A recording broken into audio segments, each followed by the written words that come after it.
Hi, Simone here with Come Chat with Sima, and today we are talking about gang violence, knife crime, gun crime in our communities. Today I have three lovely, inspirational women with me today on this edition of Come Chat with Sima, and I have been inspired. I have been motivated. I have felt so many different kind of emotions listening to their stories. But I'm also just very much excited about what is yet to happen in the future. So today we have Natalie Wright, we have Keisha and Collet and Collet Hunter, who is going to share their stories with us. And I'm going to start first of all with Natalie. Hi, I'm Natalie Wright, and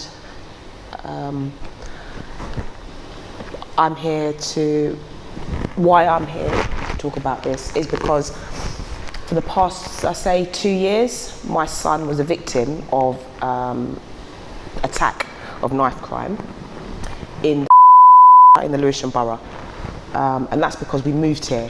The reason I moved here was because of I was suffering from bereavement, so I'd moved out of London to kind of do some healing, and then I'd moved back into London and stayed with a relative, and during that time I found a new job. So while I'd found a new job and was trying to, reposition myself in life, then unbeknown to me, my son was getting attacked in the borough by people with knives, people on mopeds. Eventually he told me a few of these things. And I reached out to family, to friends, firstly and foremost, to say, you know what, this is what's happening. Like, can anyone do anything? We need to, can someone take him? Can someone try and figure out, he's a boy, can you speak to him? Like, can someone help? Because as a mother, I felt quite limited in how I could school or help 18-year-old at the time going through something like that. And a few people came forward, but quite honestly, not enough people came forward, and if they did, I suppose they were still limited in what they could do to kind of help him. The thing that happened then, my son started then not telling me things. So if we fast forward to 2018, community members, neighbours started saying to me like, is your son okay? There was one particular time where, sorry, I'm going a bit all over the place. In 2016, I had a baby. I was triggered due to social factors. I got postnatal depression. So, in that postnatal depressive stage, I couldn't even focus on what the issues my son was going through, because I was in so much pain and so much in a cloud of like suicide and just wanting to get out of life. That I couldn't even focus on my son, to be quite honest. I had health visitors, I had mental health workers who were there to support me through it, but nobody was listening to me that I needed help because I felt suicidal, that my son needed help, and then we needed help to move out of the area because he was at risk. What area? Lewisham. Yeah, the borough of Lewisham. So there was one time where I was really, really, really depressed, and I went to the shop and a neighbour said to me, how's your son? And I said, what do you mean how's my son? Like, he's fine, what do you mean, how is he? And then he said, but I had to grab him in the car the other day because two boys on mopeds had cornered him. He said, I just saw him kicking out at them, and they had like knives that long, and they were like trying to kill him basically. So I knocked one of them over, got him into the car, and they smashed my window. So I said, so they were really trying to kill my son? And he said, yes. He said, he's not told you. So I went in, spoke to my son, and he was like, I didn't want to stress you. And his reasons for not wanting to stress me was because he was seeing the emotional anguish that I was going through the postnatal depression. So he's just saying, every time I'm saying to him, I'm trying to move and things like that, he was just trying not to stress me out and just saying, yeah, I'm fine. So I heard that. We called the police. My son was very, very against calling the police. But because of my background in youth and community work, I know that, there's certain services you have to reach out to them, regardless whether the community think they're going to do anything. We have to reach out to them. So called the police several times, and unfortunately it was always no further action. They couldn't find anybody. The boys were in balaclavas, even though there was about 10 adults at the time who were stood up holding their phones, recording my son being attacked. Rather than using their phones to dial 999, I think they were potentially trying to put it on Facebook. These were watchers. Yeah, passers-by were just watching. Yeah, recording to wait for some form of injury to happen or death to occur, rather than using their phones properly. So thank goodness for my neighbour being there. So that was the first incident. Then about 2 weeks later, I went to the shops, and the shopkeeper said to me, "Is your son okay? Is your son okay?" So I said, "What do you mean?" But by this time, now that people ask me if my son's okay, I'm thinking, okay, what do you mean? I'm prepared now. So he said, boys came again. He ran into the sweet shop, and 2 boys came, chased after him in the sweet shop with knives. He said, like, even put knives up to the man's face. So, but because my son is quite a lovely character, he gets on with the community, the shopkeeper wasn't frightened by my son and was just helping him, and like they were chucking stuff at the people, at the aggressors, and trying to get them out of the shop. So I called the police again, and I called that I had a mental health worker, all of these people who are meant to be supporting me. So I called them and let them know what's going on for my family, my immediate family, and they weren't doing anything. I had to end up phoning youth workers, and my ex-youth worker friends told them about, you know, these where these boys had been targeting my son. So the youth workers were trying to find where these boys came from. So there was like there was ground level action going on in terms of trying to find who these perpetrators were, but the police weren't doing anything, and the police actually put it down as a fray. When I looked up what a fray meant, a fray is like 2 people fighting in the street. So then I began to contact the police and be like, why are you putting it as a fray? Because he's not fighting, he's being attacked. And people are trying to... attacked, is he always by himself, or is he with other people? Prior to those incidents, he was like with other people, like once when I was pregnant, and he went down and people attacked him there when he was with a friend. So, yeah, so... yeah, sorry, that's all right. That's all right. You was talking about people that's been there supporting you, calling on people, and they weren't there to police weren't there, support. and police were just ignoring it. I've called it a fray, and they were just ignoring it. I was in tears. I just started crying because I'm just thinking every day.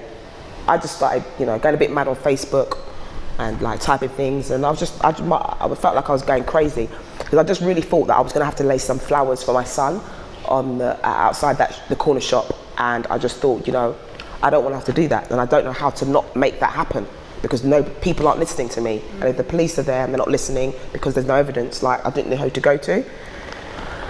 But a neighbour said to me, have you tried to contact the counsellors? Have you tried to write this letter? So I ended up doing some other stuff, and luckily the things that I ended up doing put him in a safe place. We got moved. Thank the Lord, he is safe. I've seen a change in his character. He's become much more expressive. He stopped wearing hoodies. What I realise now, the whole hoodie and all of that is just to hide yourself. Like, we think that young people are wearing that sometimes for fashion. It's actually because they're intimidated by what's going on in their communities. So they're hiding, they're shielding themselves. They're not trying to be perpetrators.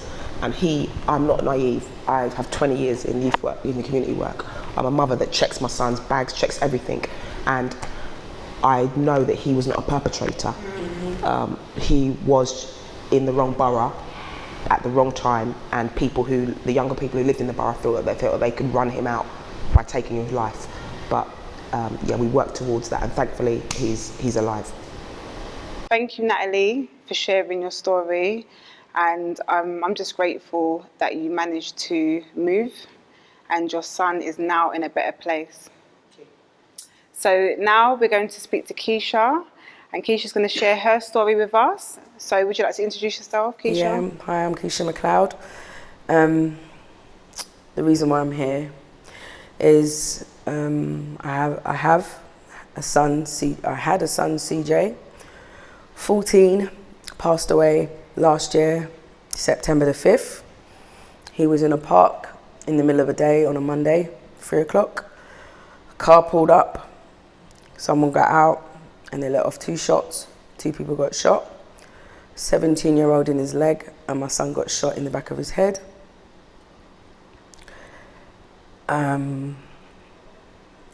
He was pronounced brain dead at the scene. That came through to me after they've tried to do other forms of saving him at the hospital, and he passed away the following day by me turning off the life support machine with his family and friends around him. I'm very moved by listening to you, Natalie, because you are who I was trying to be. My son was in a situation in an area. I could see what was going on in the area. I was talking to everybody, every form of department that's supposed to help us with our children. The schools, housing, police, social services, anybody that could listen to me to understand that my son's not a member of a gang. And I say that because this is how they're looked upon when they're outside. They may not be in this, the children that we may be even talking about, they're not in gangs, they're just in a cluster of youths. But because they've got nowhere to go, they've been classed as gang members. I saw what was going on in my area, and I wanted to get him out of my area.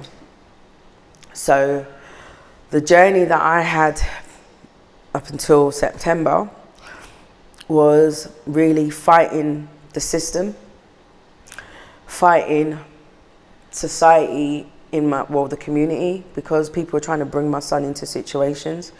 I can break that down by saying the school, my son had ADHD.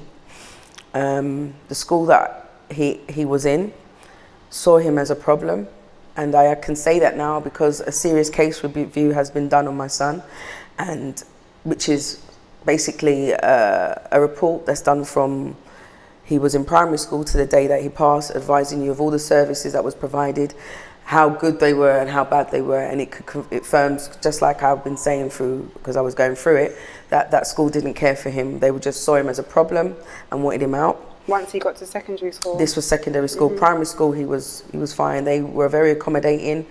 He was able to be, he didn't get a statement because that's what he would need to get a teaching assistant and further aspects of help. However, the primary school was very accommodating. They gave him an area in the classroom to sit down and study. When he was on carpet time, he was able to have a furball, and he was able to share a teaching assistant. He's gone from that into a different area, because I lived in Walthamstow and we moved to Stratford. Same like you, I looked at that area. I looked at the secondary school that I wanted him to go to. I looked at the fact of what was in there to play. I lived right next to a big park. Up at that time, Westfields was being built. So it was an up and coming area. Plus I had my dad 5 minutes away from me, and I'm his only child. So, and him and my son are like that.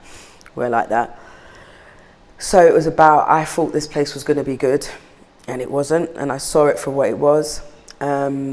So long story short, my son, after a year and a half in being in the secondary school, he was asked to leave. He went to a Peru. He was in that school for about 4 months. I started seeing traits in my son that I didn't like, didn't understand. Me and him are really close, don't get it. I'm about community, I'm about a family.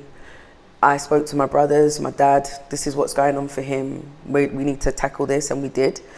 And I realised he was being influenced by people that I wouldn't normally want him to be around because of the people that he's being faced with in this Peru. However, I always didn't try to come down on him. I used to try and make him know that we could conversate, to the fact that when he was scared and he was put in a position, I got a phone call, November 2016, saying, "Mum, these boys have asked me to sell drugs until 9. And I'm like, "Where are you?" He says he's in an area, Maryland. And I'm like, okay. The phone goes down. It's a number that I don't know, because at that time he wasn't having a phone because I wasn't happy with his behaviour. I've gone to Maryland. I've got in an Uber, because at that time I didn't have an Uber. I didn't have a car, sorry. And I've driven around, found my son. He's gone behind a bush. I've gone behind the bush with him, and I've looked dead into his eyes, and I said, if there's a moment in life you should trust me, it's right now. Show me what you got. And he had crack and heroin. And I said, I took the bag and I said, ride your bike home. I watched him, I ran behind him. It was like 10 minutes away from my house. I remember watching him put the bike in, get in the house. I got in the house, I hugged him. Because the most important thing out of that was that he called me when he was scared, when he was above his head. He didn't realise what he was being drawn into, and that was the most important part, and he was listening. So then the following day, he weren't going back to that school. I drew upon every measure again. In this process, that was social services, the school, to say, look, what are we going to do with him now? He was being homeschooled, had a tutor come in for about 6 weeks, which was okay, but then I could still see he's still in this area. Yeah. People can still know where he's at. I could see he was acting a bit off as well. He was scared because I've taken away drugs from these boys. Bearing in mind, that night when that occurred, these boys phoned back the phone. I've had to pretend like the guy that I was with, that he's a police officer. I'm shouting like, no, you can't take my son, put down the phone. So they know, they've never got back their drugs. So he was scared about that. I could see that within him. So I made the choice to move him to South London with my brothers. He stayed down there for 8 months. Within that period, a child with ADHD was sitting down. My brothers are very strict. He listened. The thing of this is, he was always on side, but still wanted to be a child. And I get that. We had a few mishaps in that period. However, the reason how he came back to Newham, back to my area, was because he had an altercation with my brother. I wrote my brother a letter saying, thank you for feeding me, thank you for eating me, but I want to go home. And he went and sat on my dad's lap and said, Granddad, tell Mummy that I can stay in her old room and I'll keep myself indoors and there'll be no issue. Fine. He ended up back in East London in about June. In this process, before that, because I've been speaking to everybody, it was agreed that I could get a move. Yeah. That was March prior to that time. He was there at my house for about 2 weeks. We got a letter advising us that we could get a move. We was looking at this property, thinking like, oh my gosh, we're going to move. He was looking at the schools in the area, because this time CJ's been out of school for a year, no socialising. His socialising was family. And then I got a letter 5 days back telling me that move was impossible. Basically, again, somebody done error. The property was never available. So from there, it was me just fighting against the housing to say, look, that is not an area that can be possible. Am I getting a move again soon? Within this process, this is from June, September, July. It's the summer holidays. I've allowed him to stay at home. He's on side. Everything's fine. The same week that he was supposed to go back into a PRU to integrate him back into secondary school, that Monday is when he got shot. Wow. So since that, I've had people understand that he was not a member of a gang. We understand he was at the wrong place at the wrong time. However, I've had to deal with children from a different area, and I say children, making drill songs, stating to me, because the song says, we laughed when we saw you bury your son. They care not that he was a civilian, and other such full things. They've done videos on Snapchat laughing about it. And has anyone been caught or punished or? Right now, no one's been caught because we're lacking evidence. In relation to the drill music, that drill music's been taken down. That person that made that song can no longer make music. However, they went on Snapchat again saying that they will make music through another name or write for somebody. They care not for what the actual context. They're a part of that life. And when I look into how he is as a person, he's not even too far gone. He's caught up in what's going on around him. So yeah, so that's what I've been dealing with, really. Wow. Since then. Wow. When did this happen? This happened last year, September. Last year, September. And so it's just literally just been over a year. It's just over a year. And are you still in that area? Have you come out? Or? From the day my son, from that morning that I left, I haven't been back home. Wow. I live out of a suitcase. I go out there to pick up post, but I've been at my brother's house ever since.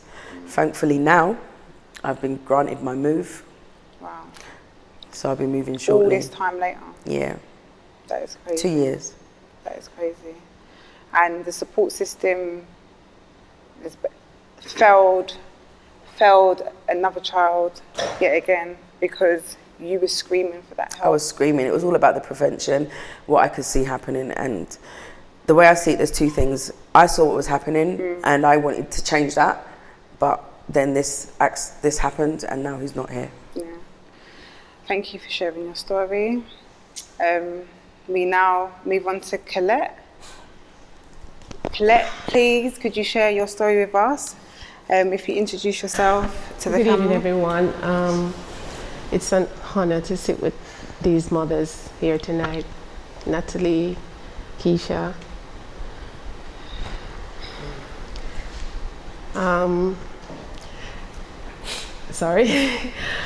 I moved here from Jamaica. I lost my son to knife crime, James. I moved here from Jamaica 5 years later after moving here. I saw what was happening. I see young boys being killed on the street here in London. We talk about it in our home. I said to both my son, look at what's happening in London. Look at all these boys being killed. But you go into the community and there's nothing to show that there is some form of awareness going on, nothing to support that family, because I'm always putting myself in people's situation and try to understand. And I said, whatever you do, wherever you go, if you think you need to carry a knife, don't go. That means that place might be dangerous. Try not to go there. When James died, got stabbed, I got the call. I literally lived a couple minutes from the TNG Youth Center. He got stabbed just outside the youth center. It was a group of boys that traveled there looking for another boy. And was James there? Was he at the youth center that night? He was outside on the road, Wells Park Road, just outside the youth center. He made a decision to go in and save that boy. It wasn't his fight. Anyone could have done what James did. He called the shot that night. And knowing who he was, I'm not surprised that he did, because we have had many conversations as it relates to meeting people, friends, and he would come home and he would say, Mom, some of the things that the boys go through, you know, I wish they had a mom like you. And his shoes, his coat, his jeans would come home, you know, in a bag. The bell would ring, and we mothers want to see what's going on. And I had a peek, and I said, why your jeans in a bag, or why your sneakers in a bag? My friends want to go somewhere, they wanted something to wear. And I listened to him, and I'm nosy. As a mom, you want to know what's going on. And you would say to me, Mom, you don't think I know you're at my door? I'm supposed to board squeak or whatever. And he didn't say it in a bad way. Yeah. But then I would say to him, yeah, because I hear you talking and you're trying to encourage people, and I hear you on the phone, and I've changed your phone. This is your 4th phone, and it's like people still find you, and I hear you. And I said I'm going to lose you because of this love. Because then at that point I started to pray a lot and read my Bible and wanted to understand what was happening in my home and why my son was continuously being the way he was with people. Even just walking on the street, if the guy at the bus stop is the smelly one, you'll talk to him like he's a normal person. But like, hi Simone, I'm off to college, you're right. And he had that thing about him. And something just come to me, and I sat with him in his room and I said, I'm going to lose you because of that love, because you're young with it. You're not holding back any of it. You're just giving it so much. And because of that, I think I will lose you. And he said, Mommy, I know you're right. And I'm prepared to face the consequences of my behavior. And at that point, How old is he at this point? 17, because he died a couple weeks later. And I got up because he died December. This is his month. His birthday is the 21st this month. And that was about that time that he was going to turn 18. Yeah. And a friend of mine, she sent me this gift from the year before December, and it was to take a family picture. And I never gotten around to taking that picture. And I said, Auntie, going to be upset if we don't. And that happened to be the last family picture that we took together. And something just said, let me push him to get this picture taken. And he died, the following May. But after we shared that conversation, I went to his brother's room, and I said to him, James is on a journey and we could lose him anytime. And for the first time this year, his brother said to me, Mom, how did you know? I said, it's hard to tell, because sometimes if you need answers, you try and pray, and then you get answers. And I will tell people, I cannot tell you anything but share what my journey is about and how I'm connected with my faith, and that's what carried me through. And when I got the call that I said to my son, I'm going down and maybe this is it and you don't have to come. He said, no, Mom, I'm coming with you. And we walked down and we came across the Wells Park Road here and the ambulance was moving and I said to him, look, the ambulance is moving, I think James is gone. And at that point we just held each other, we just hit the floor, we went on the ground, literally, we cried.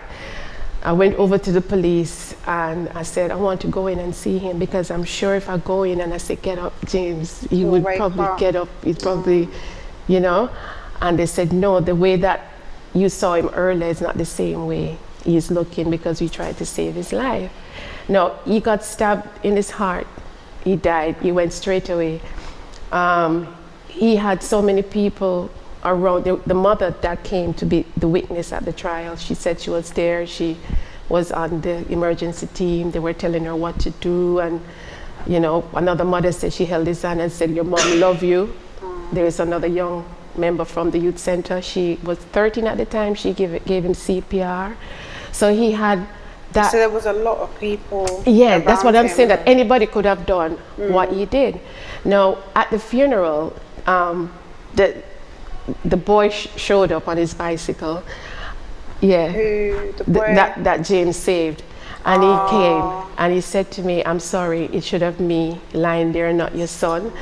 And I stood there and I spoke with him for about half an hour and I tried to say to him, James was on his journey and he went as a peacemaker and that who he was, and that's how I would want you all to remember him. So I started the charity that I have now for him before the funeral, because I had actually felt healing from before, because I was hugging him every day, kissing him, knowing that he was on his journey.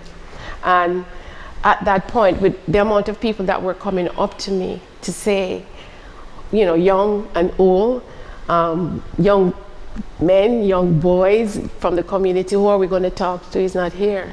Because he would sit with me and talk with me.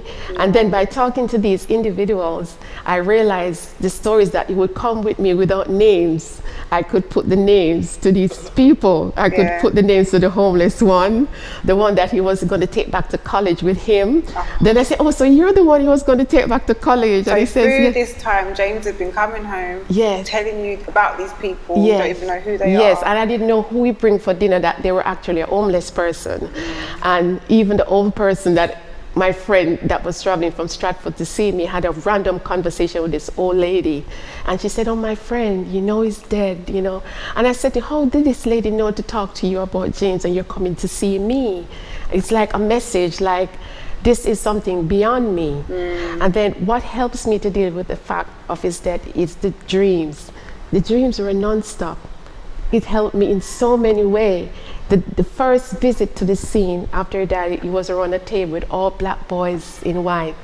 And there was a superior being at the table and he was talking about his trip, how he lived everyone's life down here. And the most amazing thing when Keisha told me that her son came to her in a dream also in white. And I connected with her so much in such a positive light. Your boys are now your angels. And to top it all off, when my mom came over from Jamaica with his books, because I use his books to create postcards for the charity, the last 3 pages he drew the day he died. He put 5 years later, which was 5 years later when he died here, and he drew the boy with the knife in the same hand. He smeared the knife and he drew the drops coming from the knife and he wrote blood. And he also, in that picture, the witness described him went in punching at the boys with knives and he drew the punching motion. How many boys were there? There were at least 5 or 7 with knives. Wow. And the boy was literally on the ground kicking for his life. Into that. Yes. 5 or 7 and boys. that boy was already stabbed 3 times when James went to save him. Because the only thing he said at the trial, because they don't want to talk because of snitching or whatever they call, he said that the judge said you have to say something. Because he didn't know James' name. He said, oh, he lives on Wells Park. So no one really wanted to talk to him when he showed up at the funeral, because he said, he's not even James. I said, James is friends with everybody. So don't judge him for being who he is. James would have done that to anybody. But he said he was on the ground kicking for his life. And James came over and punched them off me. And they butchered me. They butchered James. And that was the only thing he said at the trial. And he's alive. And I've gotten dreams to say, I did what I had to do, Mom. It was time for me to go. The dreams were non-stop, even after the trial he came. I said, James, you're alive, because each dream is so real, I want to do a selfie. Aww. And you said, you can't tell him I'm alive, Mommy. I want him to get what they deserve. They need to be punished for what they did. Have they all been punished? Yeah. There's no punishment enough. Yeah. But Yeah. have they been imprisoned? Yeah, the one that took his life got life. Wow. And the one that instigated the situation, that wasn't even there, that planned it, he got 4 years. And he wasn't even on the scene because he was obviously caught with a knife, seen with a knife with the guy that James saved. So that's how the police did their job, to show that this was something beyond James. They came for that particular boy on the day, and they showed the boys planning to come for the boy on the day. And I watched the whole thing on CTV with the boy showing how he stabbed James in the heart and laughing for 6 weeks. I watched that from the Old Bailey. So we need to get visual awareness out there to sensitize these kids, to let them know Natalie, who saved her son, Keisha, still going on her journey and still fighting to get awareness, to sensitize them. Not the ads on the bus stop with McDonald's and Marks and Spencer, no. Showing consequences, colorful in every communities. We need to get visual awareness out there. We need to get one day of the year for all victims to light a candle, to remember a mother who is saving her son, and another mother, us mother, who have lost her son. We need to get that one day. And I've started to get that petition on the road, and I know it will happen. We need that one day to recognize your job, what you're doing for your community, and all the other organizations. We're working on that, and we'll get there. Thank you, Collet. Thank you for sharing your story. And do you know what, but all your stories give me shivers, but you know, you tell the story and it's like, I believe with both of you that your sons are with you. I feel like they're here today, you know? I believe they are. Yeah. I believe they are. That's what helps. I believe James is right with her. I can feel his presence. How about that? I can feel CJ's presence. And again, this journey has not been easy, but if I can be just a little bit of her right now, that would be a part of the greatness that we can do to help these children. Yeah. How long has it been since CJ's passed away? James, sorry. It's going to be his 5th anniversary in May, and we're having a production with young people to share their story, every story on stage, and hopefully we'll get it throughout the London Borough. We have a lot of work to do, but we can get it done. The whole system needs to change, a new approach is needed. We all know that, you know, and we're going to fight for it, and we're going to get it.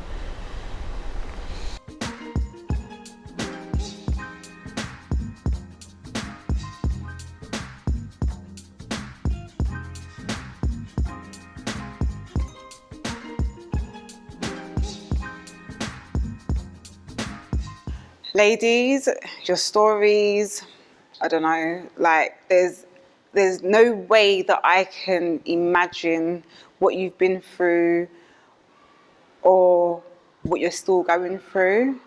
But like Collet said, we are all on a journey. And I feel why I've got you guys here today is so we can journey together.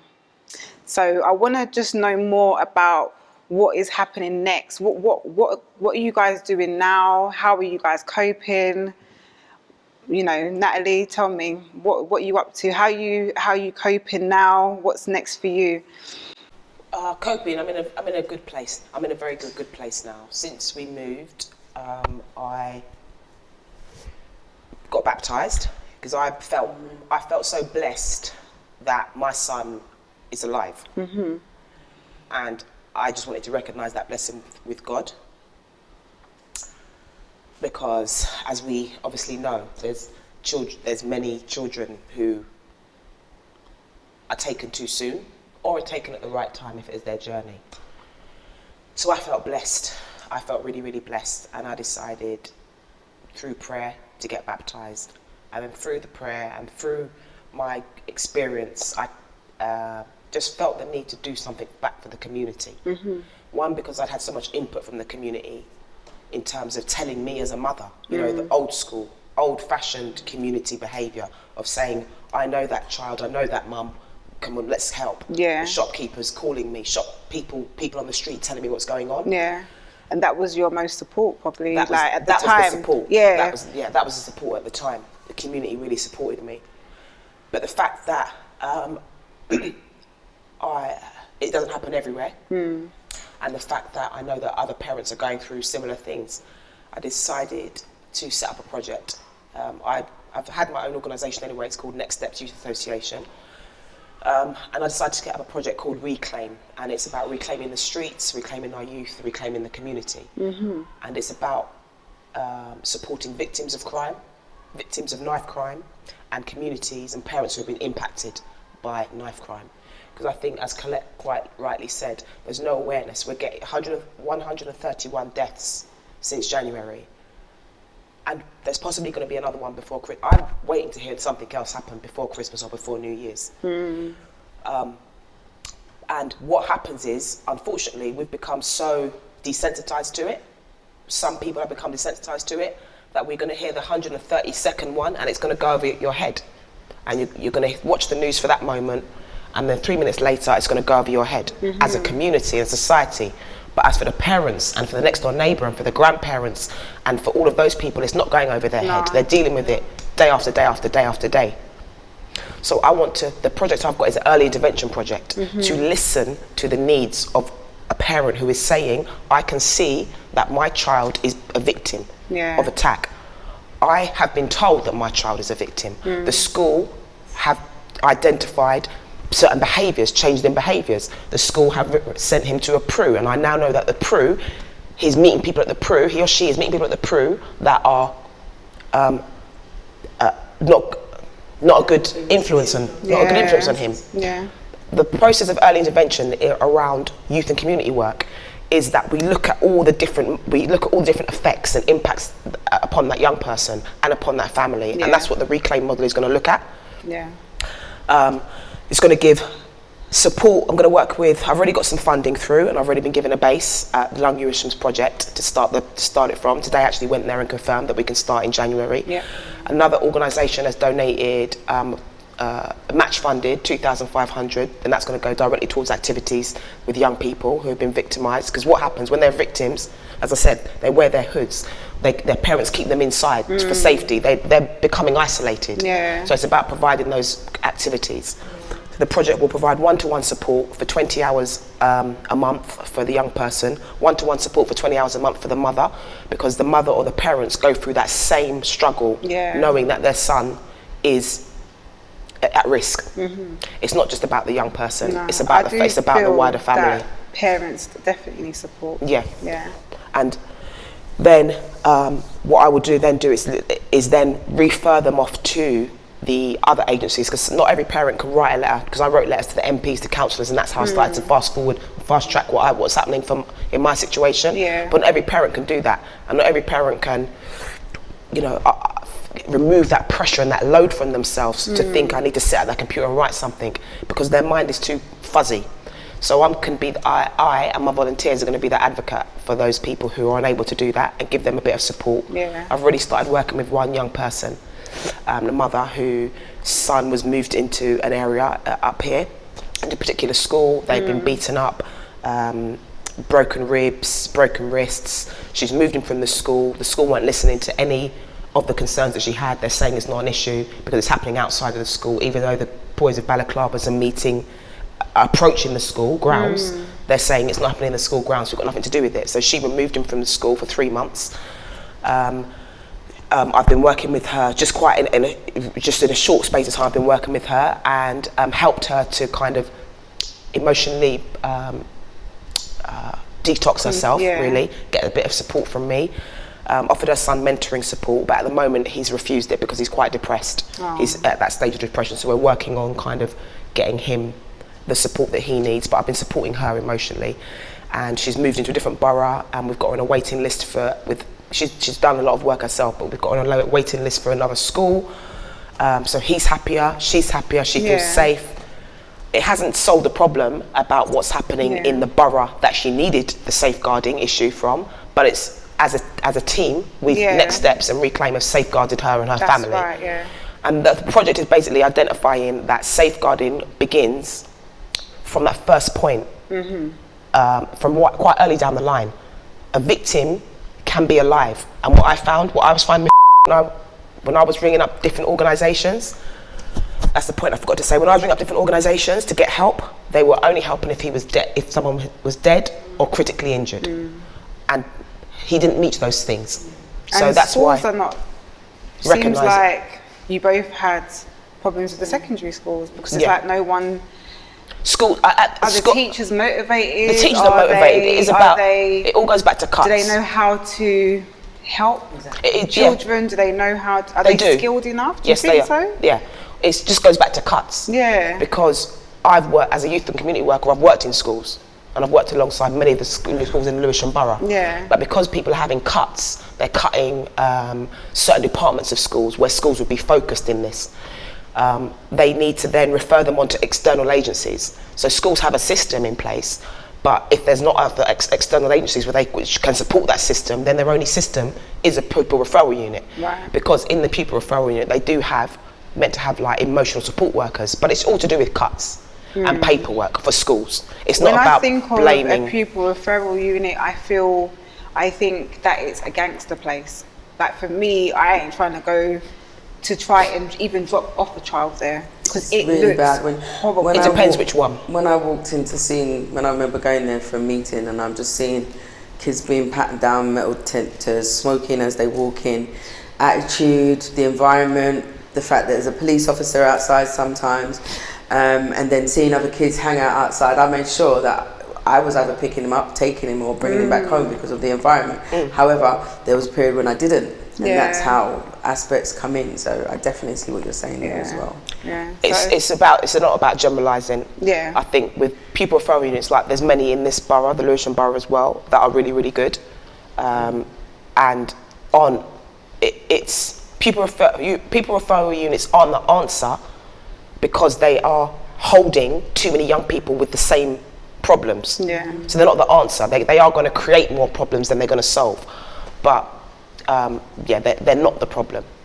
What is the problem? No, I wouldn't say they were, but I just feel like it doesn't help. That's my personal opinion. I just feel, from what I've seen and heard through even family members going to a pupil referral unit, it sounds like it's another setup to be maybe influenced the wrong way. But that's just my opinion. Yeah. That's just my opinion. Okay, that sounds really good, Natalie. Like everything that you've said, very much needed. Myself, I'll be volunteering to the Next Steps Reclaim programme. Can't wait to help and assist, make changes in the future with you, and just going forward. Definitely looking forward to it. I'm actually feeling so positive, and I'm so inspired by you. Keisha. Yeah. What's next for you, my dear? How have you been coping?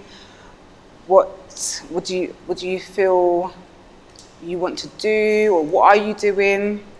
Okay, so my coping situation goes, I used to say day to day, but it's actually moment by moment now, because I'm realising grief. I've never done grief at this level. This is my baby, so I realise there's moments of anger, there's moments of depression, there's moments of hope. Yeah. There's moments of just shut down. And I'm finding my way through it. The way I do that is I'm trying to get back on my life path. My journey was to be re-educating myself. I'm learning to be a psychosocial I'm doing psychosocial studies. I want to be a psychosocial therapist. That's been a part of my journey from before my son, because I could see what was going on. I've always wanted to do of giving back, and that was what I'm realising what my calling is. In relation to the situation, what's going further with my son, obviously the investigation is still going on. I've been trying to bring awareness about the climate of what's going on in my borough. Since that's occurred, with any child, a major death, with any child, there's normally a thing called a serious case review, and they look about the child's life. what this basically breaks down is all the services that they were provided, if they was good services, and if not, what can be recommended to be better. Yeah. The first one I got, this was done a year after CJ passed, so I've had it for about 2 months. The first thing what I received was an apology from the mayor of my borough, because she believes the system has failed me. Yeah. The serious case review confirms the system has failed me. So I'm about making changes in those things that I saw as failures, highlighting them. I've done 2 documentaries, one was Gangland, which I know a lot of people was not very happy about, but it's about getting the awareness. I did also Russell Kemp, tried to bring the attention to a different democratical audience. I've been doing a lot of interviews with politicians and basically trying to get the stance that I want in regards to the social policies that needs to be changed. In that, I've had the opportunity that people want to do a documentary drama based upon my son's life, so that this can be a point of teaching, a point of reference, and also, again, I've had a person that started writing a book about the same situation, and I'm about helping my community raise their kids. Yeah. That's it. And I feel that's the best thing. We're all here. We always want a child. We all wanted to get the best start. And one of the biggest sayings, it takes a village to raise a child, and I stick to that. It's just that some points in these village or in the community, we have failings. We need to fine tune that so that we come back to that aspect. We come back to what Natalie had, that comeback of when people see your son and be like, but I know that boy's not like that. Yeah. And have that community feel that we can raise these kids to make them have ambition, because as we see, children are being victims, and how do they feel, how do they know that they can still continue? What is out there right now that's showing them that to continue when all of this is still going on? So I'm just about positive movements forward. Fantastic. Thank you. And Collet, yourself? In communication with the Sydenham Assembly here in this borough, they have supported me from day one. Losing James, at first I didn't want to see anyone, but these people found their way into my home. They said, Colette, what can we do to make this journey a lot easier for you? The manager from TNG sat with me, Councillor Liam, Janet Darby at the time, I think she's now MP of Lucian. Yeah. She sat with me, and all I said to them, what I would want is for the legacy that James gave to this community, that peace to continue. And at the youth center, if I could use this center to create and to maintain that togetherness, to get different organizations together on 1 or 2 days for the year, just to show some form of unity and to show that people care and community cares. I don't have any family here, but look at me. I'm so blessed to be with you ladies and to find friends in the Sydenham community, to the point that I've actually got funded to do a theatre production for James' 5th anniversary next year. Wow. And this is, as I said, it's going to be done by young people on stage, produced, actors.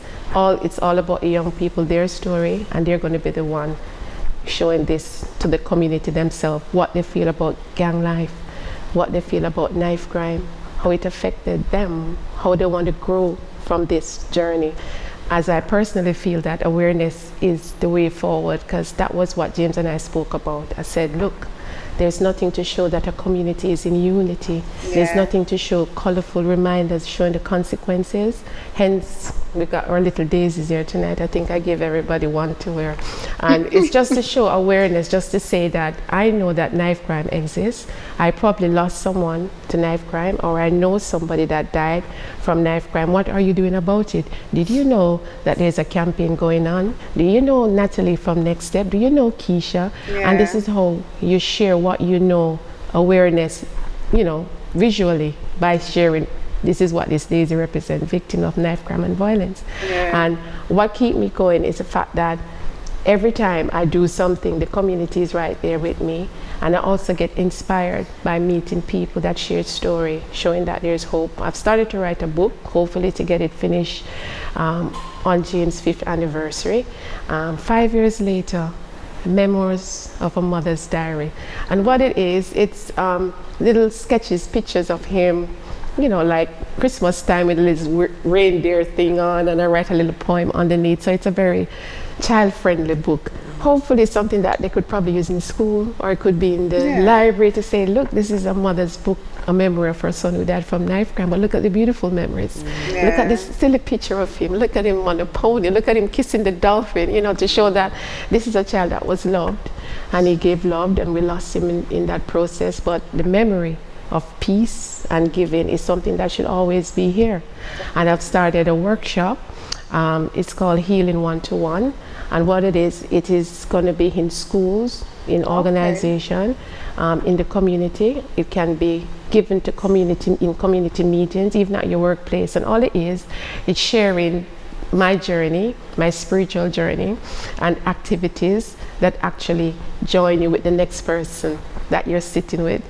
So you get to know that person's journey, and no matter what you're going through, your well-being, resilience, knowing how to cope with whatever you're going, how important it is to have that positive outlook on life. So no matter what you're feeling, that moment, counteract it with something positive. So I do have that in place as well. Is that currently going on now? Yes, it's actually going on, and my book is going to be out, and I'm still doing my work in the community, getting my visual awareness out, and hopefully every borough will have something visually display the consequences of carrying knives, and this can be done by any organization. Get your people together, get your message out, and just post it out there. So when you come into your community, you'll see that sign, and when you leave your community, you come back in, bam, it's in your face. So that's what visual awareness is. That's me. I'm doing my thing. Thank you for sharing. Thank you, ladies. Before I even continue, I just want to give you all a hug. Is that all right? Can we do like a group hug?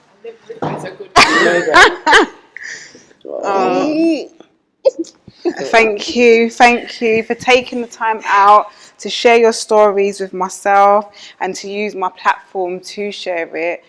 You guys are inspiring. You know, you've gone through some challenging, tough times, and the future is looking positive, you know. And I don't know, it's like I have faith that everything you're destined to do will be delivered. It will work. You guys are guided, you guys are protected, and yeah, I'm here to support.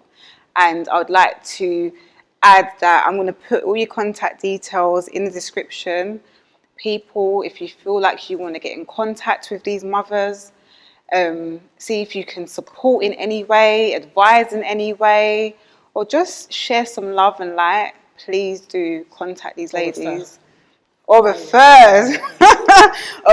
Please do contact these ladies, and you know, let's unite as a community. Thank you. Thank you. Thank you. Thank you.